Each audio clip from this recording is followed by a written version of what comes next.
E aí eu lembro que eu cheguei lá nesse laboratório, tinha um monte de gente assim, eu falei, meu Deus, como é que eu vou pedir aqui o esperma do meu marido? Fiquei pensando, né? Falei, vou falar baixinho. Aí eu cheguei na recepção e falei assim, eu vim buscar o esperma do meu marido. Como é que eu falo que eu tenho óvulo congelado? O cara vai correr, né? Porque eu já estava com a arma pronta ali. Era um assalto a uma armada, entendeu? É tipo agora. Que eu entrava nos fóruns de internet, então eu falava assim, ai, quando eu fiquei grávida, eu lembro que eu não parava de piscar. Eu falava, meu Deus do céu, será que eu tô... Não, mas eu não fico piscando sem parar. Será que eu não tô... E viu e falou, você tá muito grávida. E ela falou assim, muito grávida, que significa que eu acho que é mais de um. E eram 3. Eu tava, o meu útero, meu colo abriu, o médico viu a cabeça da Antonella. Uau. E aí eu tive que ficar de repouso.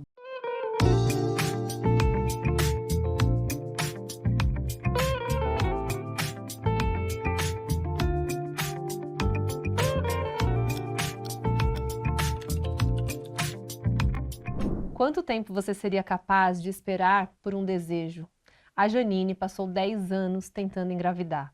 E ao longo desse processo foram vários tratamentos, tiveram perdas, descobertas de diagnósticos difíceis, mas ela seguiu firme, confiante e hoje está aqui para contar essa história. E ao meu lado eu recebo também a doutora Vanessa Heinrich, que vai nos ajudar a entender os desafios que uma mulher pode enfrentar por ter deixado a maternidade para mais tarde e quais os caminhos possíveis para a gente conseguir alcançar o tão desejado filho no colo. Fique com a gente, tenho certeza que você vai gostar demais desse episódio. Eu sou a Aline Dini, jornalista, idealizadora do Tem Hora Certa, esse podcast que tem o apoio de Ferti Group.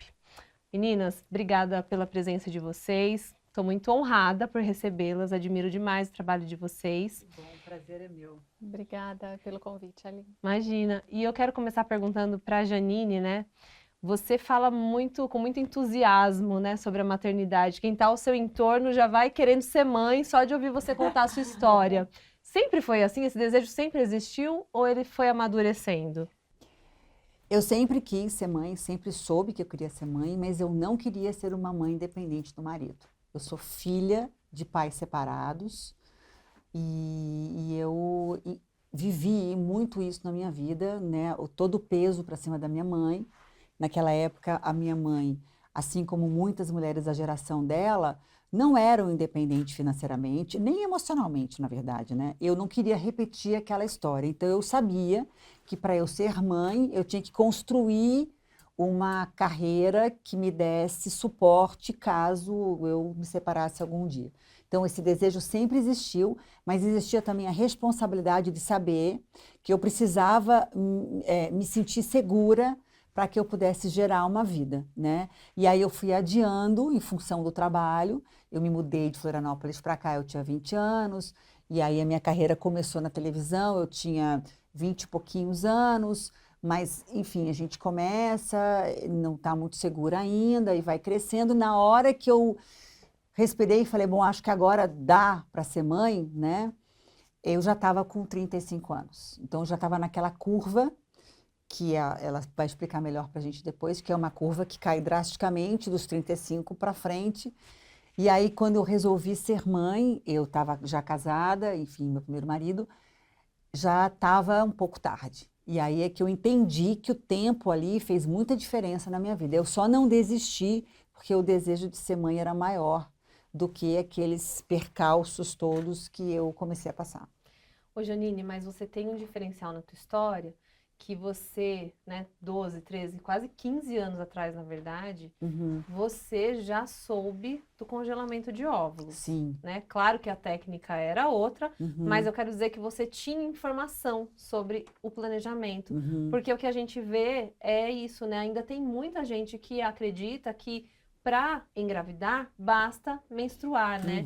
Parece que não, mas eu vejo que ainda, né, a gente falando de fertilidade, falando disso todos os dias, é muito óbvio, mas quando você vai, por exemplo, eu fui para as ruas ouvir o que as pessoas têm a saber, né, o que elas sabem sobre fertilidade, se sabe muito pouco.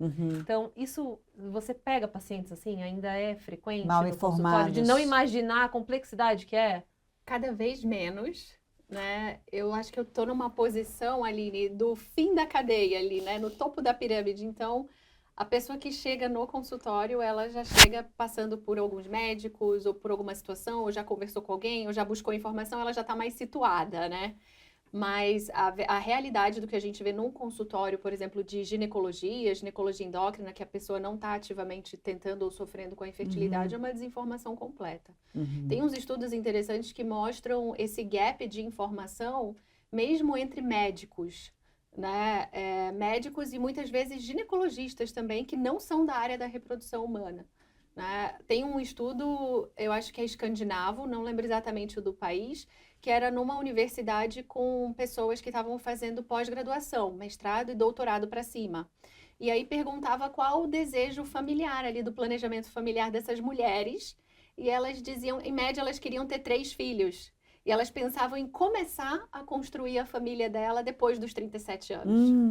Como e aí, que vai chegar, como que né? você vai casar essa ambição 3 filhos depois dos profissional, 3 37 filhos anos. depois dos 37. Então, um outro conceito também que a gente luta muito, e eu vejo isso no consultório, a gente, tudo bem, as pessoas sabem que a natureza tem as suas limitações biológicas, mas a gente acreditar que a fertilização in vitro, que a reprodução humana vai conseguir Resolve contornar tudo. tudo isso. E a gente tem hoje uma leva de mulheres famosas que ficam grávidas depois dos 40, 45, muitas vezes não falam a verdade, o que elas passaram para conseguir a gravidez, e aí isso é uma ilusão, cria uma ilusão nas pessoas de que é fácil conseguir engravidar depois dos 40, não é fácil. Não, e esse ponto é crucial, porque basta uma frase de uma pessoa muito conhecida para desconstruir, né, tudo aquilo que você vem falando há anos, porque eu acho que, assim, tem coisas importantes, então é o que eu sempre falo, não é que você não vai engravidar aos 40 anos ou mais, ou que seja impossível, que não aconteça com ninguém.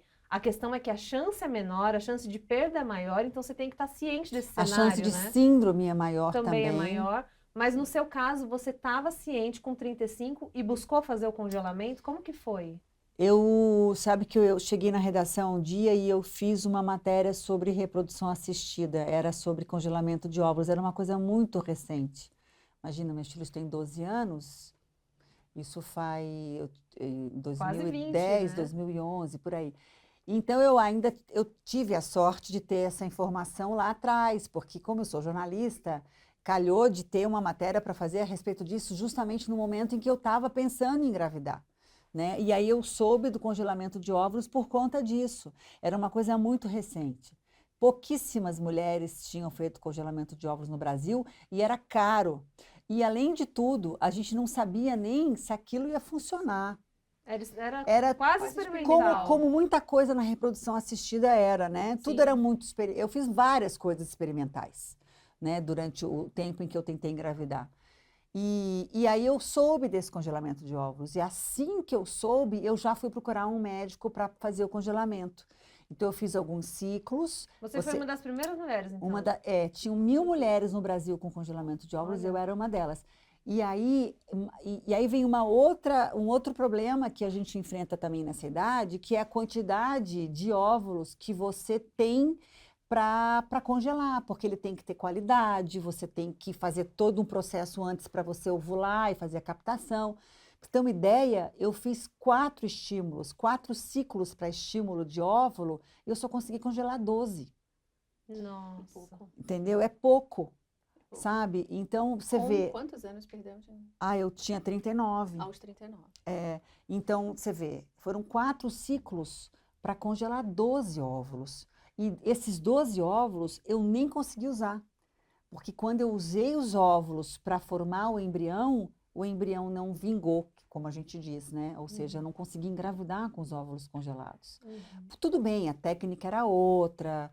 Hoje em dia, me parece que essa porcentagem de sucesso de óvulos congelados é muito boa, né? A gente teve algumas mudanças, né? Hoje a gente usa uma técnica de vitrificação, que é um congelamento rápido. Então, o uso de crioprotetores diferentes em maior quantidade para proteger o óvulo. E esse congelamento muito rápido, que na verdade você desidrata, vitrifica mesmo o óvulo, ele acaba não gerando cristais dentro do óvulo, porque o óvulo é uma célula única, né? Então, isso aumenta hoje a taxa de sobrevida, mas é muito variável, também pode chegar a 97%. Sobrevida. Sobrevida não do significa óvulo. Que vai ter sucesso na implantação. Exatamente, sobrevida. que você vai descongelar aquele óvulo e aquele óvulo vai ser vai estar intacto para ser fertilizado. Então, de cada 10, 9 saem ok a gente para fazer o espera alguma processo. perda. Aham. Antigamente se usava um congelamento lento.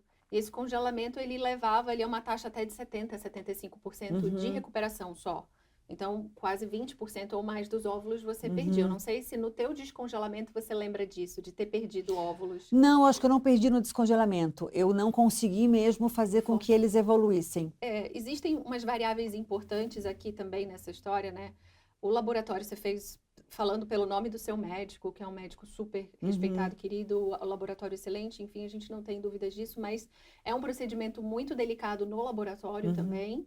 Né? Então, é uma coisa que não dá para se economizar com a qualidade do laboratório. A técnica mesmo hoje, ela é uma técnica muito refinada. E tem a questão da idade, da qualidade do óvulo. Então, 39 já não é mais adequado, né? 39 já não é uma idade adequada para congelamento, né?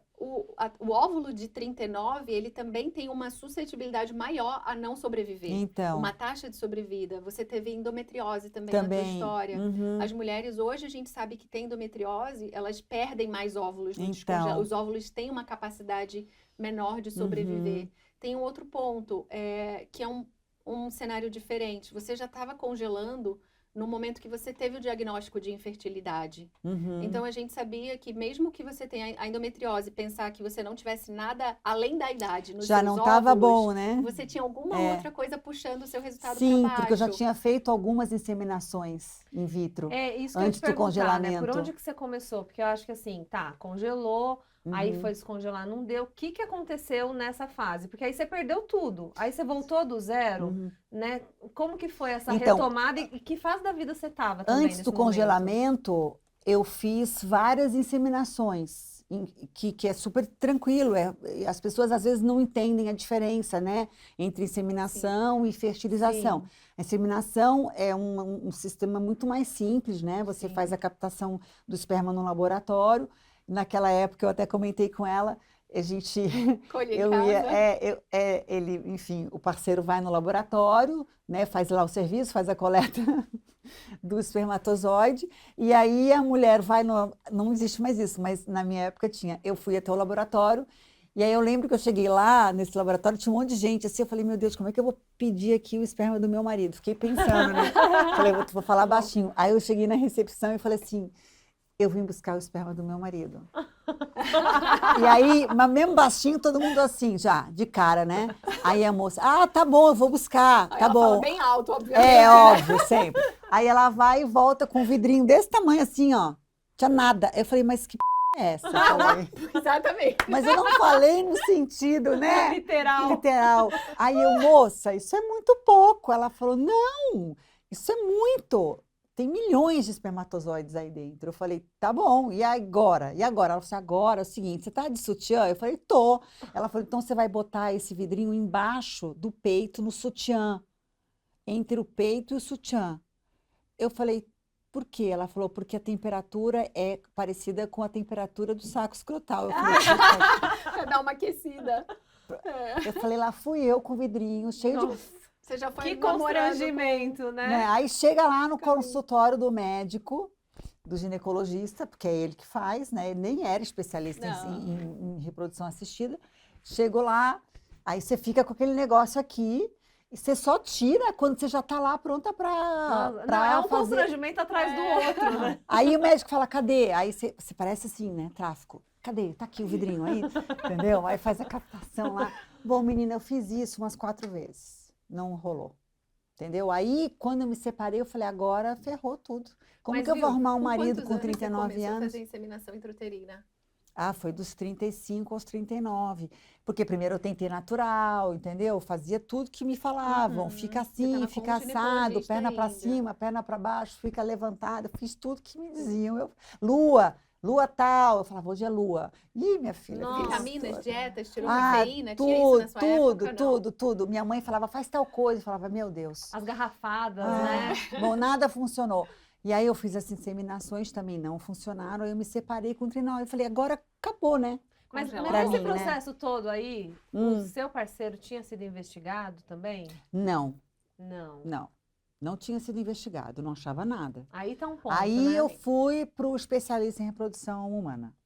Doutora, E aí Vanessa, ele me disse é, isso, falou, vamos investigar. Foi quando eu descobri a endometriose. é isso, eu acho que é importante a gente aproveitar esse gancho, É, para porque, falar sobre claro, isso. isso foi há falar 15 sobre anos isso. atrás, a gente sabe que as coisas mudaram, mas a mentalidade, eu vejo ainda as mulheres sendo reviradas do avesso, fazerem exames super invasivos, dolorosos, e muitas vezes o parceiro não é investigado. Então, eu queria que você falasse um pouquinho, né, porque acomete os dois, né, como Sim. que é essa questão? Primeiro a gente tem uns marcos, né, de idade. A mulher que ela está tentando engravidar, ela vai tentar engravidar até ela ter um diagnóstico de uma infertilidade, ela precisa de 12 ciclos válidos. Então, 12 ovulações, relações sexuais, sem nenhum tipo Mesmo de com uma idade mais preservação, avançada? mesmo com uma idade mais avançada. O Ah, é? diagnóstico de infertilidade, você precisa de 12 ciclos válidos. Ah, O que acontece é que quando a gente tem 35 anos, a gente não tolera 12 meses. claro. A gente Você perde muito antecipa essa tempo, né? investigação para depois de 6 ciclos. Entendi. E aí, nesse ponto, com 35 anos, você investiga, faz a história toda clínica da paciente, né? E aí, nesse ponto, você vai identificar se existe alguma coisa que precisa ser investigada mais a fundo. Mas mesmo você não identificando absolutamente nada, o casal tem que ser completamente investigado, que é aquela investigação pelo menos básica. Então, a gente precisa investigar a tuba com o esterossalpingo. Hoje a gente tem outros exames também, até mesmo ressonância, Muitas mulheres ultrassom. engravidam depois da esterossalpingo, né? Porque Podem- é, É uma questão bem interessante isso, pode aumentar muito pouco, né, a chance, mas pode acontecer. A gente investiga se ela ovula, se não ovula, questões endócrinas, se situa em relação à reserva ovariana hoje, porque isso não vai dar o diagnóstico de infertilidade, ela tem uma baixa reserva, mas isso vai mudar o nosso timeline ali. Falar, olha, a gente tem mais tempo para ficar aqui numa baixa complexidade namorando em casa ou não. Corre para congelar óvulo e embrião, porque os seus resultados lá na frente vão ser piores, porque você já tem uma baixa reserva. E o outro ponto que ele tem que ser feito junto com a investigação feminina é a investigação masculina. Então, 40% dos casais têm fator masculino que seja associado. Então, pode ter mais de um fator associado ou pode ser o fator isolado de infertilidade, né? Então, essa questão masculina. E a qualidade do sêmen vai decidir também, muitas vezes, se você namora em casa, faz uma inseminação dentro do útero ou se você vai para uma FIV. Então, ele é decisivo também. Porque uma coisa na tua história chama atenção. Você ovulava, certo? sim. Você ovulava. O marido não tinha sido investigado e foi indicado inseminação intrauterina. Qual é o ganho da inseminação intrauterina quando você tem um fator masculino ausente? O sêmen é normal. Porque o que é feito na inseminação intrauterina? Eu determino a ovulação, o timing da ovulação, posso otimizar ou não, dando um pouco mais de folículo, dando input ali para você ovular 1 ou 2 folículos, mas ainda é uma coisa natural, né? Diferente daquela hiperestimulação que a gente causa no ovário. E aí a gente pega o sêmen, processa, que é o quê? Centrifuga, tira um monte de célula, pega os melhores espermatozoides, realmente melhora muito aquele sêmen e coloca dentro do útero. Naquele momento muito bom da ovulação. Se você não tem nada para melhorar num fator masculino, a gente não tem um ganho real. O ganho da inseminação intrauterina é muito pequeno.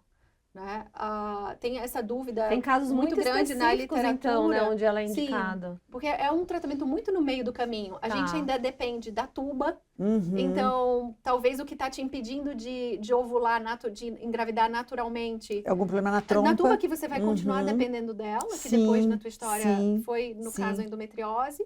Se for fator masculino, uma coisa muito leve, a gente consegue, resolver, teve um ganho. E o outro fator é muco cervical, do cérvix, ou alguma coisa que hoje em dia isso caiu por terra. Antigamente, talvez há 15 anos, tivesse muito isso. Teste pós-coito. É um muco que não é bom, o colo é fechado. E você fazer botar o sêmen direto lá dentro poderia ter Então, ter o que você está querendo dizer é que hoje em dia se faz pouco isso? Se faz pouco. É um tratamento muito bom, mas a seleção de paciente tem que ser muito específica para você ter um na bom época resultado. que eu fiz, todo mundo fazia. Entendeu? Mas é isso, Não, né? 15 anos Não, atrás você sabia sabe, menos o ainda, que eu né? acho que era uma limitação. Hoje a gente tem reprodução humana não ainda aberta a todo o público, com certeza, mas a gente tem muito mais acesso do que a gente tinha antes.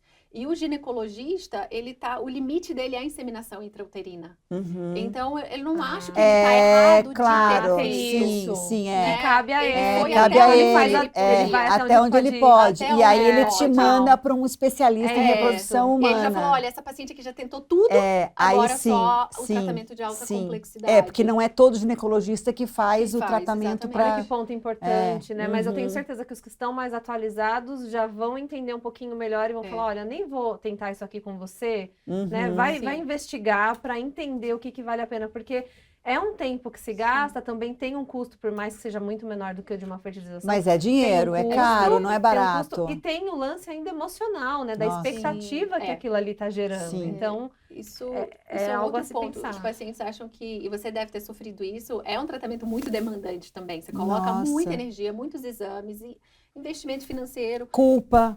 e você acha que não deu certo, ou que a sua carga emocional vai ser muito menor do que uma FIV, e às vezes não é. E Não. o tempo que a paciente leva, quando você fala quantos anos você demorou A pressão pra fazer vai 4 aumentando, ciclos, na né? verdade, né? Sim. A pressão vai aumentando. Quanto mais tempo vai passando, maior a pressão, mais culpada você se sente, menos esperançosa você fica, mais dinheiro você gasta. Ou seja, é tudo contra você. Não tem nada em favor ali. E no seu sabe? caso ainda tinha um divórcio no meio, né? Então, Como e é aí que quando foi? eu me vi aos 39 anos, eu falei, pronto, agora eu não vou arrumar marido para engravidar, não. Vou ter que me Você virar. olhava assim, não, esse aqui, vamos lá, vamos engravidar. Não, Preciso de porque, um marido. então, como é que faz, entendeu? Com Você 39 anos já já chegou- estava Você no não tem tempo, limite, né, pra entendeu? viver a conquista, não, ver se vai dar certo. não. E aí, então, aí eu comecei a namorar, que é o pai dos meus filhos, quando eu tinha 40 para 41. E aí eu disse, meu Deus do céu, né? O tempo tá passando, o que que eu vou fazer? E aí quando a gente fez um ano de namoro, que eu vi que, né, tava legal, ele também não tinha filhos, eu disse, ó, seguinte, eu vou ser mãe, com você ou sem você, eu quero ser mãe, é uma coisa que eu já me planejo, já, né? Como é que eu falo que eu tenho óvulo congelado? O cara vai correr, né? Porque eu já tava com a arma pronta, né? Era um assalto a uma armada, entendeu? É tipo agora. E aí, mas eu estava preparada para o pior, eu acho que por isso que deu certo. Mas aí ele falou, não, tudo bem, o que a gente precisa fazer? Aí eu falei, é isso, entendeu? Aí você foi direto para fertilização. Foi. Tentar Sim, pois a gente tentar já estava captar mais há um ovos. ano namorando e nada. Mas aí você não tinha mais Eu óvulos. já tinha feito os 12 ciclos, Nossa, sem ele saber. gente. Mas você tinha óvulos, então? Não, tinha congelado, sim. Ah, tá. E aí, eu já estava Mas com ele há você um não sabia ano. se ia dar certo, né? Não Você ainda não sabia. tinha descongelado. Não sabia. Como é que foi esse E aí eu fui processo? direto para lá, porque eu já estava com ele há um ano, não tinha ficado grávida naturalmente, alguma coisa estava errada. E aí quando eu fui para o médico de reprodução assistida, porque até então eu estava no médico ginecologista, primeira coisa que o Serafini me falou, vamos investigar que tem alguma coisa errada aí. Foi quando ele descobriu a endometriose. E aí depois é que a gente começou o processo. Só que eu não consegui sucesso com nenhum óvulo congelado. E aí eu tive que fazer uma outra captação já com 42 anos. E como é que foi? Porque Isso é complicado. desafio, hein? Aí Captar com 42. é muito hormônio, eu fiquei muito inchada e eu na época apresentava o Domingo Espetacular, eu estava me sentindo feia, mexeu muito com a minha parte emocional. Eu não queria falar que eu estava tentando engravidar. Tem isso ainda, né? Porque, Fingir que nada está acontecendo porque as no pessoas trabalho. têm essa pressão, já tem essa pressão natural, entendeu? Primeira coisa, eu fiz com você, né? Desculpa. Porque eu perguntei, tem filho? Que ela falou, tem 42. Eu tenho filho. Que saco. Porque é isso, a gente tem ainda isso. Então, assim, já Mas é que tinha tá isso pra cima de isso mim. sai tão automático que a gente não percebe. Tá Então, imagina você enraizado. falar, estou fazendo tratamento. A pergunta é, deu certo? Sim. Deu certo? E eu não estava afim dessa Não, pergunta, mas uma equipe entendeu? inteira ia entrar na expectativa junto com você. Então, eu estava inchada, eu estava me sentindo feia, eu tinha que ir pro ar, entendeu? Foi muito complicado para mim emocionalmente, sabe? E durou quanto tempo? Porque aí você fez mais de uma captação. Daí eu então. fiz essa captação aos 42 anos, eu consegui mais acho que uns 12 ou 14 Nossa, óvulos. mas foi bem, né? Foi bom, Foi ótimo. numa, só que o que aconteceu? A gente não sabia a qualidade dele. E aí a gente mandava para fazer um mapeamento genético e não voltava nada para implantar. Vinha Do embrião já. Do embrião. Fertilizou o sim, óvulo, já eu óvulo, pegava o óvulo, fertilizava, fazia FIV, fertilizava. mandava para o laboratório, que também era uma coisa muito nova, né? Não era como hoje. E voltava inapto para... Dos 12, quantos embriões? Ah, eu ia Você fazendo lembra? 4. Tá. Aí, na segunda vez que deu esse resultado, eu disse, gente, como é que eu vou fazer agora? Entendeu? Eu só tenho mais 4. Como é que, né? Aí foi quando o meu médico até me proibiu de fazer de novo, mais um ciclo, porque eu estava maluca, louca, só falava disso. Obsessiva, né? Estava obsessiva, só via grávida, só falava em gravidez. Meus amigos saíam do meu lado. Não aguentavam, nem eu jamais me aguentava. O marido, entendeu? então, nossa, ela tava... Sim. E eu com raiva, né? Porque o marido mais jovem, 6 anos, eu falava, ai meu Deus, entendeu? Eu vou ter filho agora, eu já era, né? Aí eu viajei, tirei Você se férias. pressionava, então, né? Mas como não? Muito. E aí, quando eu fiz a última transferência, eu falei para o médico que eu não queria mais fazer um mapeamento genético. Foi um risco. Um risco. Porque não é natural que venha uma... Mas você estava ciente das consequências. Tava. Aí é um Tava. ponto importante, Tava. né, Vanessa? Eu queria que você falasse um pouquinho sobre isso. Aí importante, porque eu vejo, assim, pessoas muito focadas no que elas querem e o médico às vezes tem uma outra recomendação, mas o que pesa mais, né? Até quando vale fazer a vontade do paciente? Como que vocês avaliam nessa questão do risco-benefício? Essa é uma pergunta boa, hein? É uma pergunta difícil. Porque depois a culpa... O que a gente trabalha na medicina são com probabilidades, né? E a gente não tem certeza de nada, né? Então o que tem que situar o paciente nas estatísticas e nas probabilidades e tomar uma decisão junta. E essa decisão junto normalmente é uma aposta que a gente vai fazer. O ideal é quando o médico e o paciente apostam juntos, né? Eu gosto de dizer que o médico não deve ter opinião, ele tem hipóteses, né? E a gente tenta testar essas hipóteses na prática. Então, foi testado, por exemplo, que a gente teria embrião geneticamente normal para transferir. Não teve. Você tinha uma outra hipótese. Eu quero transferir, eu acredito que a natureza vai ser melhor e vai fazer... Foi o que o médico me falou. vai O fazer médico foi esse muito filtro. bacana, ele acolheu a minha decisão.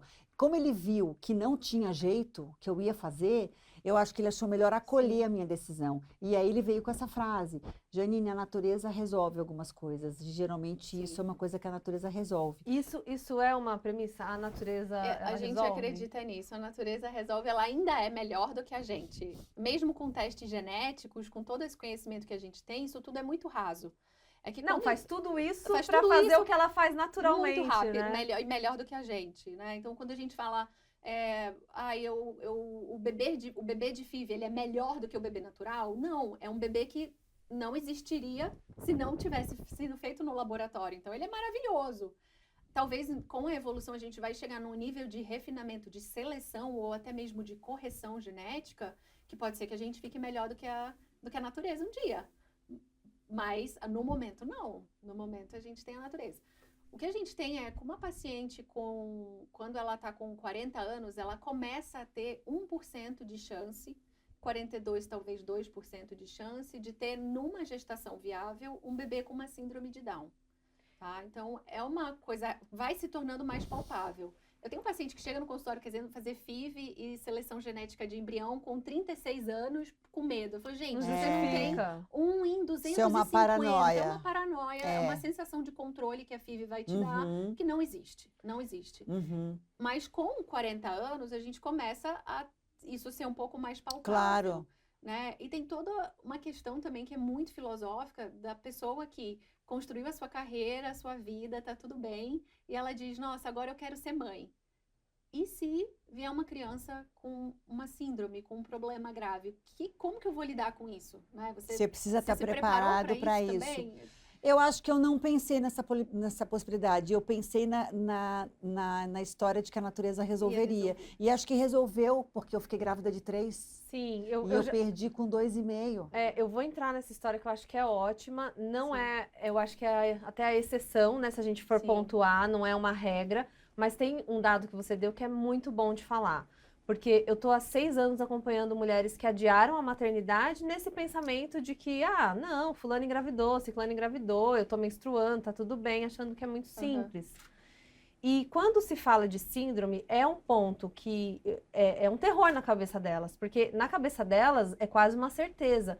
E você disse que é 1%. Então, eu acho que tem formas e formas de a gente passar a mesma informação, porque pode ser 5, 6 vezes mais do que uma mulher de 32, 33.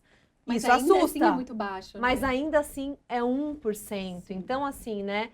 Por isso que ter esse conhecimento e ter um médico ao lado que vai trazer os dados reais e com essa clareza e com esse acolhimento até, né? É muito importante, porque senão também eu vejo assim mulheres desesperadas, aterrorizadas, essa é a palavra, achando que elas têm que ir para a FIV a qualquer custo, que não sei o quê, nem tentou naturalmente ainda, né? Então, acho que vamos com calma, acreditar na natureza e a ciência está aqui para o que a gente precisar de extra, né? E a gente está falando de síndrome de Down, porque outras síndromes você não consegue nem... perda. É perda. Resulta em Entendeu? perda gestacional. Exatamente. Exato. E outras síndromes você não consegue nem descobrir fazendo mapeamento genético, né? Alterações, assim, quando a gente fala de alteração genética, né, o estudo que a gente faz no embrião é muito raso, ele só conta a quantidade de cromossomo, então são síndromes cromossômicas, que é como aqueles genes são organizados no cromossomo. Então, síndrome de Down, você tem 3 cromossomos do 21, e aí ele traz aquilo, olha, esse embrião aqui, ele tem uma síndrome, um cromossomo 21 triplicado, você diz, não vou transferir.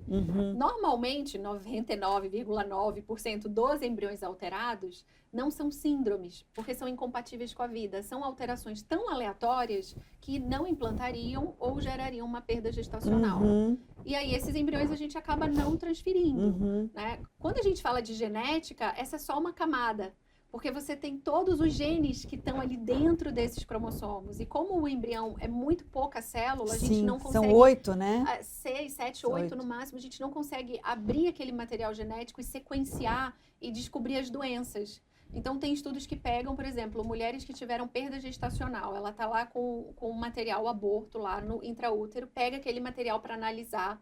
A maioria deles vão parecer normais, aqueles fetos. Quando você olha cromossomicamente, muitos têm alteração, mas muitos têm o cromossomo normal.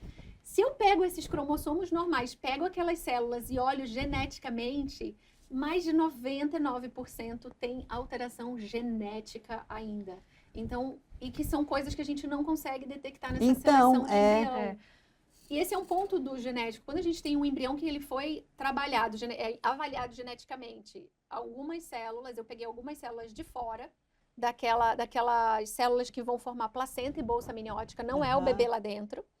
E aí eu tô fazendo essa triagem com essas células e eu não tô olhando geneticamente tudo isso, né? Então tem várias teorias. O embrião ele pode se corrigir lá dentro, pode não representar exatamente o embrião. Aquilo que é. Né? Então, essa é uma pergunta que eu te faço. Assim, eu tenho algumas pacientes, acho que eu comentei um pouco, paciente com mais idade que você fez ciclos, né? E o médico fica nessa posição. Nossa indicação de FIV com mais de 40 anos é muito fácil ser análise genética e vamos selecionar melhor esse embrião. Eu tenho uma lista de vários motivos para fazer isso, com certeza é a minha indicação primária. Mas, depois de um tempo que você adotou essa tática, você chega para a paciente e fala, vamos transferir embrião sem fazer análise. Ela olha para você e fala, tá de brincadeira. E os outros embriões que eram alterados? Será que eles eram alterados mesmo? Não sei. Se você nunca tivesse achado esses embriões normais, o que você então, não normais por isso que partiu de mim não querer fazer. Pegou os melhores, teoricamente. É isso. E testou. E deu um laudo dizendo que ele era alterado e excluiu aqueles embriões. E se fossem os embriões normais? Mas isso é perigoso porque eu não consigo pensar que, nossa, sejam sorte. Exatamente os últimos embriões eram os embriões bons. Não todos, né? Não todos. Porque um não implantou e o outro perdi. Entendeu? Então, assim... Mas 50%, mas 50% mesmo assim, é uma taxa boa. 50% é uma taxa de 35 anos, não de 42 anos. Por que eu tô falando de 4? Porque eu implantava 4. Naquela época podia, né? Então, e esse é um ponto importante. Inclusive, eu convidei o Dr. André Luiz para responder para a gente essa questão de quantos embriões transferir e o que mudou. Vamos ver? Olá, Janine, Aline e Vanessa. Linda história de superação, Janine.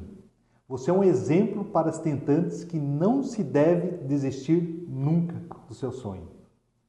E Aline, respondendo a sua pergunta, sim, antigamente a gente transferia 3, 4 embriões para ver se pelo menos um ficava dentro do útero. Às vezes ficavam 2, 3, às vezes até 4. E as gestações múltiplas, a gente sabe, todos os encargos, tudo que carrega as complicações obstétricas que podem ocorrer com as gestações múltiplas. Hoje, a gente transfere apenas 1, no máximo 2, porque houve uma melhora significativa dos meios de cultura. Então, os embriões antigamente ficavam 2, 3 dias no máximo no laboratório. Hoje ficam 5 a 7 dias no laboratório se desenvolvendo, até um estágio chamado blastocisto, que é um estágio mais desenvolvido. Então, a gente transfere 1, no máximo 2 embriões. 2, se o casal quer muito ter gêmeos, porque aumentam mais as chances de conseguir esses gêmeos. Eu tava 4. Você colocou 4. Sim. E na sua cabeça, como que é? Você tinha certeza que ia ser pelo menos mais de 1? Ou não? Não, imagina. Você colocou 4? negativo já. Vamos tentar. Não ter nada. Se tivesse 1, eu ia soltar foguete.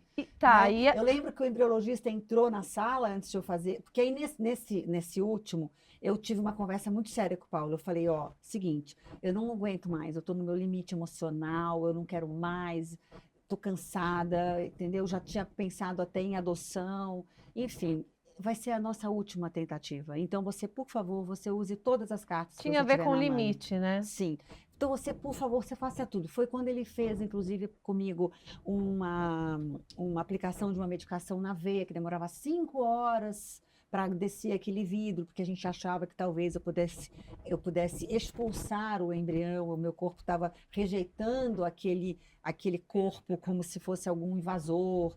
Então eu passei por esse processo, também não se sabia se ia dar certo, tudo era meio Tudo era que isso, experimental, entendeu? é. E aí o Paulo resolveu me sedar para conseguir, porque não se seda paciente para fazer a transferência, né? Não. Mas dessa vez ele resolveu me sedar porque ele queria colocar o mais fundo possível num local estratégico, porque eu tinha uma amiga que na época ficou também da minha idade, ela estava grávida de gêmeos e aí um descolou e levou o outro. Porque, entendeu? Isso pode acontecer também, dependendo da posição que tiver o embrião no útero, quando descola um, pode levar o outro. Então, o Paulo me sedou para isso, para colocar estrategicamente bem no fundo do útero, longe um do outro, tanto que eu perdi um e não aconteceu nada com os outros 2. Mas isso tem evidência? Hoje a gente não faz isso. Uma pergunta, ele fez uma transferência para cada embrião? Era um catéter? Cada embrião um catéter. Você estava sedada, você não vai lembrar. Sei. Porque o que a gente faz é carrega os embriões no sei. mesmo catéter e Uhum. coloca no fundo do útero. Não, ele deve ter feito um por um. Um por um. O que a gente mudou hoje também, a gente está falando de uma coisa feita e vai se transformando, a medicina reprodutiva é muito nova, a gente tem coisas mudando o tempo todo, a gente tem uma posição ideal mais no fundo do útero, mas é uma transferência única, né? Na gota Ele lá com dentro, os ele se embriões. espalha. Eles Também se espalha, espalham. porque hoje em dia não se põe mais 4. É, também. Naquela a gente não tem época, como isso, eu né? coloquei 4, eu acho que também quis ter o cuidado Sim. de não já como eu já estava no histórico, né, complicado, estava com 44 anos, eu acho que ele quis otimizar a Sim. chance. Então ele Sim. deve ter feito um por um. É. Eu sei que foi o dia que eu fiquei depois de anestesiada, eu fiquei 45 minutos deitada. Então esse dia foi um dia muito especial. Porque eu fiquei sedada, porque depois eu acordei tranquila, eu não fiquei naquela coisa de, sabe, vou levantar, entendeu? Tomei lá um café depois. Foi um dia muito tranquilo, sabe? E foi justamente nesse dia que deu certo, né? E como é que foi descobrir que realmente tinha dado certo, o positivo? Ai, Aline, olha, eu vou te falar, essa parte também é muito ruim. Porque você demora uns 10 dias para saber. A espera, né? 10 mais longos dias. São os né? 10 dias mais longos do mundo. O negócio não passa. E eu ficava tão maluca que eu entrava nos fóruns de internet, então eu falava assim: ai, quando eu fiquei grávida, eu lembro que eu não parava de piscar. Eu falava, meu Deus do céu, será que eu tô piscando? Não, mas eu não fico piscando sem parar. Será que eu não tô? Olha onde chega o nível perigo. da Fórum loucura. é um perigo, né? É um perigo, porque tem tudo ali. E aí eu começava a sentir umas coisas, sabe? Eu falava, ai, estou me sentindo esquisita, será que é não ou assim? Você já não sabia mais, né? Tudo era motivo para achar que é um não ou um sim, né? Aí no Entendi. 10º dia faz o exame, e aí é mais uma espera para ver o resultado. E aí, graças a Deus, veio o resultado positivo. Mas assim, veio um resultado positivo, Mas você também não sabe se é um, se são dois, se são, E né? é uma primeira etapa do positivo também, É uma né? Você primeira tem que etapa do repetir, aí tem o primeiro ultrassom, o segundo Sim, ultrassom, a sim. ansiedade é crescente, né? Nossa, são muitas fases, né, gente? Que difícil. E aí o É seu positivo difícil. tava um super O positivo. meu estava um número muito alto, porque hoje em dia ainda tem essa, né? Antigamente era assim, positivo, negativo. Hoje em dia não vem mais positivo, negativo, vem um número. Você fala, meu Deus, o que é isso, né? E aí eu liguei para a enfermeira da clínica, falei para ela entrou lá pelo site e viu, falou, você está muito grávida. E ela falou assim, muito grávida, que significa que eu acho que é mais de um. E eram 3. Uau! E como Eram que foi 3. receber essa notícia? Eu estava deitada, porque assim, você sabe que são 3 quando você faz ultrassom, né? Até então você não sabe. E aí eu lembro que o Paulo, com ultrassom, falou: ai, olha que bonitinho, esse aqui tá ótimo, tá num local maravilhoso, tá perfeito, redondinho, que você vê, né? Bem redondinho assim. Aí vem mais pro lado, ai, que outro também, muito redondinho. Eu já fiquei mega feliz, né? 2, puta, felicíssima. Aí ele continua fazendo aquela varredura do útero, aí ele falou: opa, tem mais um aqui. Aí meu ex-marido, o marido na época falou, se encostou na parede assim, ficou assim, Desmaiou. isso. E eu, 3? Ele é 3. Eu falei, nossa, 3, 3. Fiquei super feliz, 3. Não pensei no que podia acontecer depois, né? Eu lembro que o César não falou nada, a gente saiu da clínica e ele só falou no carro quando a gente já tinha saído uns 500 metros, que ele falou assim, 3 é demais, né? Aí eu disse, bom, 3 é demais, mas o que que você vai fazer? Falei, a gente já perdeu vários, já tinha perdido um bebê, já tinha ficado grávida, já tinha perdido, porque eu já tinha ficado grávida, já tinha perdido. Eu falei, não dá pra gente saber o que vai acontecer. Então nem adianta a gente ficar pensando que 3 é demais, entendeu? Calma, Aí vamos vai fazer o quê deixar. com isso, né, também? Vamos deixar, entendeu? E aí, no final das contas, com 2,5 de gestação, 2 meses e meio de gestação, eu perdi o terceiro.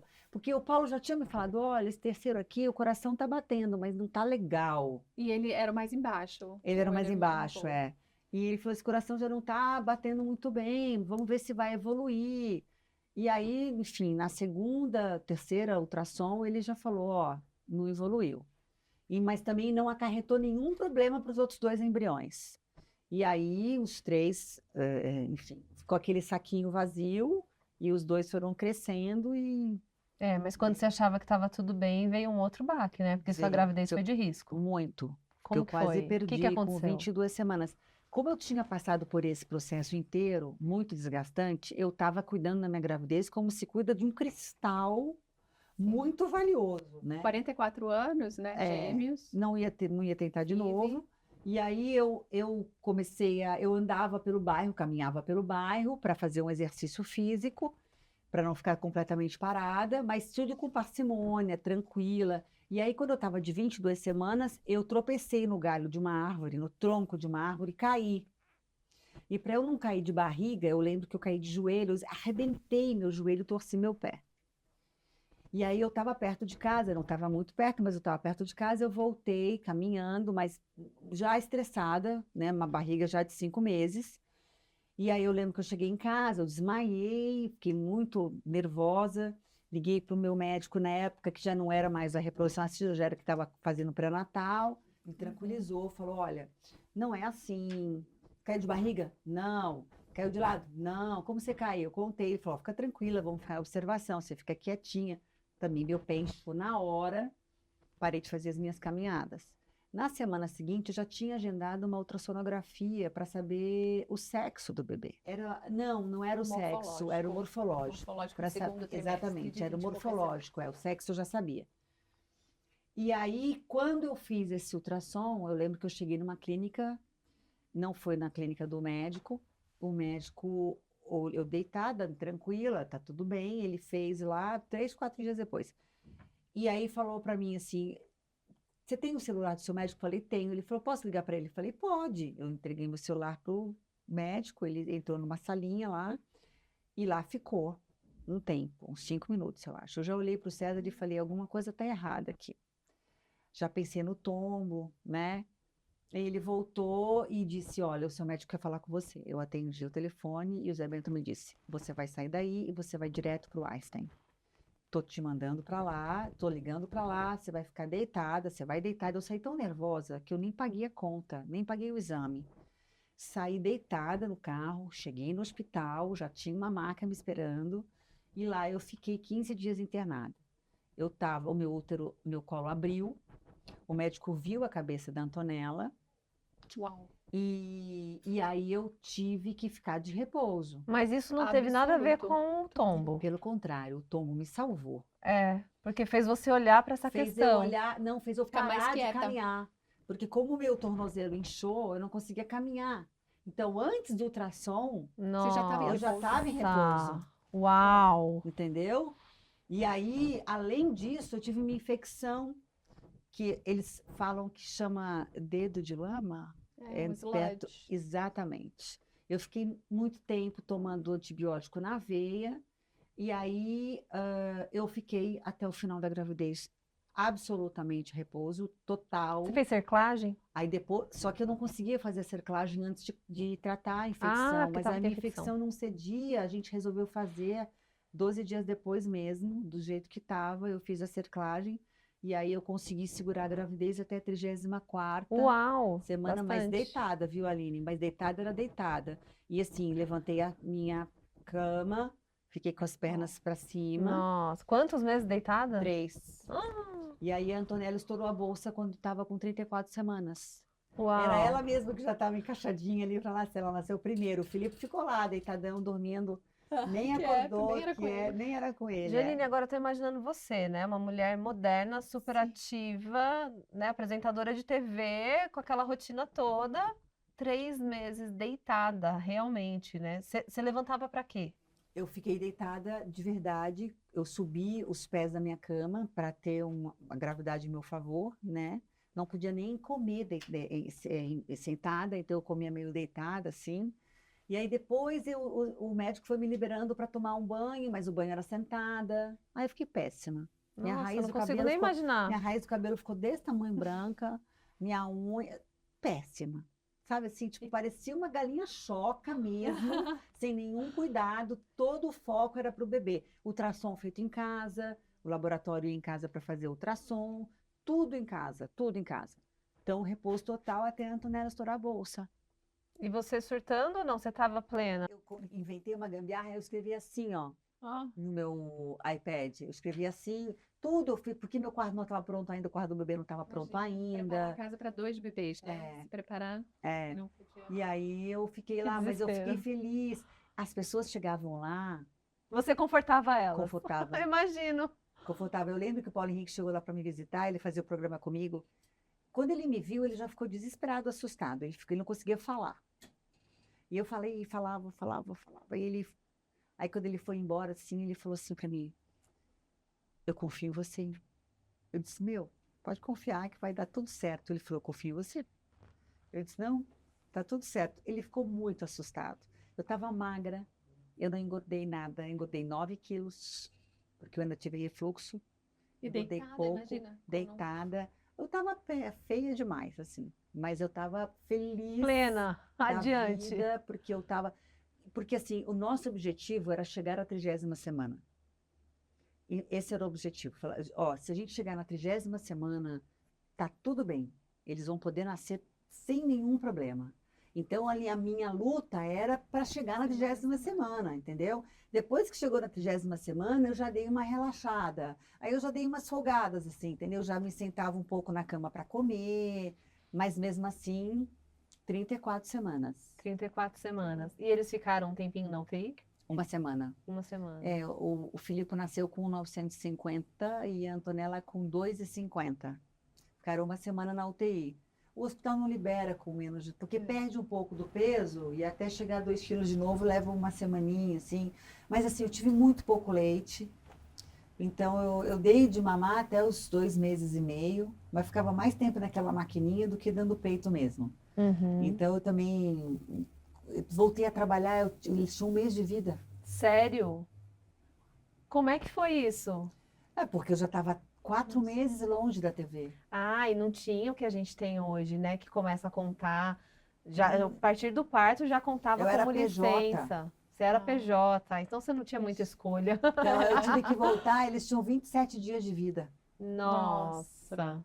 Muitos desafios, né, Muitos Janine? desafios. Mas você sente, assim, orgulho por ter, olhando para trás, né? Imagino que você sinta muito orgulho de ter tomado aquela decisão, daquela transferência, de deixar a Nossa, natureza agir. Eu só penso nisso, você acredita? Acredito. Eu penso nisso direto.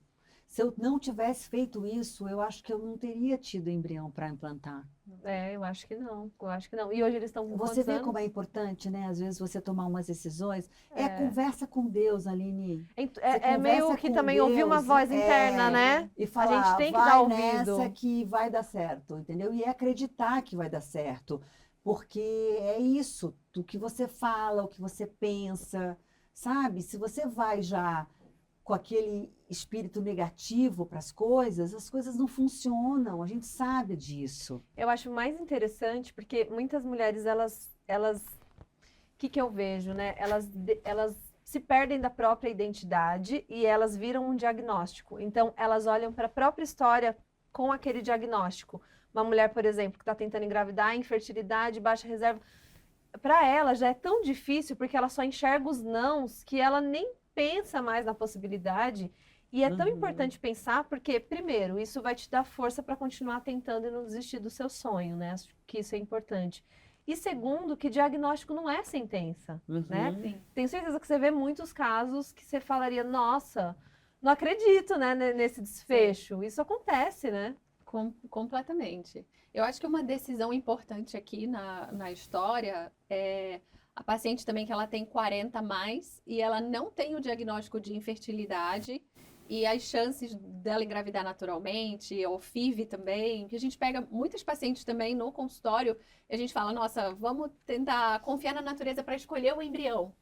E a paciente que ela poderia estar tentando engravidar naturalmente também e pulou para uma FIV achando que teria uma chance maior de gestação também. Às vezes voltar lá para trás e tentar engravidar naturalmente. Então a gente sempre fica com essa Porque as pessoas acham que é mais prático, que mas é mais não é. prático. Existe um ganho. Não, e que tem mais chances de sucesso. Existe uma chance de sucesso grande com a FIV que é muito dependente se ela já tem uma infertilidade ou não. Mas para quem não sabe se Para tem, quem não sabe se tem ou não, como que acho você que vai- você não teria talvez uma você não tem vantagem. parâmetro, né? E a outra coisa é a reserva ovariana. Se eu tenho um ciclo natural, eu tenho um óvulo para testar, e numa FIV eu tenho 10 óvulos, é lógico que a FIV vai ter uma chance maior. Claro. Mas, se você tem uma baixa reserva e você vai lá, faz uma FIV e pega um óvulo, 2 óvulos, É, qual é a diferença? Sim, Você poderia estar nenhuma. tentando em casa. claro. Olha só. Então, é uma dificuldade que a gente tem com as pacientes, às vezes, tipo, Uhum. será que eu tô gastando esse tempo fértil final dela, do ovário, de chances, numa FIV que ela não precisa da FIV,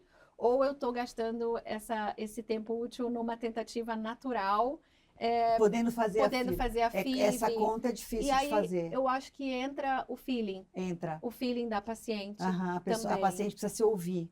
Se ouvir ouvir. e decidir e ir atrás da decisão que ela tomou. Sim. Porque não dá para ficar indo e voltando, indo e vindo, entendeu? Acho que é uma decisão que você tem que tomar e você tem que seguir nela. E aí a coisa acontece, Sim. né? É Bom, isso. acho que essa história é muito maravilhosa, né? Tem tantos aprendizados, foram Incrível. tantos altos e baixos e tanta coisa na contramão, né? Que você olha e fala, ah, não, isso aqui a chance é pequena. Mas eu Uhum. resolvi acreditar na pouca chance, né? No 1% ali que Uhum. deu certo. Então, acho que fica essa inspiração, né? Para tantas mulheres, talvez mulheres que já estão nessa jornada há muito tempo, de se ouvir, de ter esse médico parceiro que você teve, né? De seguir de mãos dadas mesmo, que eu acho que isso faz toda a diferença. Vou aproveitar para indicar, então, o seu livro, né? Então, Janine tem um livro escrito, eu tenho esse livro já faz muitos anos, eu fiz uma entrevista com você no Mãe aos 40, acho que 2018, assim, foi logo que você lançou o livro, Uhum. e eu li, é um livro maravilhoso, recomendo para quem quiser saber mais detalhes dessa história. E agradecer vocês pela participação. Imagina, obrigada a você. Obrigada, é pelo sempre muito convite. inspirador te ouvir, adoro sua companhia, sua Obrigada. espontaneidade. Maravilhosa. Doutora Vanessa, maravilhosa, Muito sempre tão obrigada. embasada, né, tão coerente. Muito obrigada, viu, pela Obrigada. participação. Uma honra estar com você. Imagina, obrigada a você. Obrigada.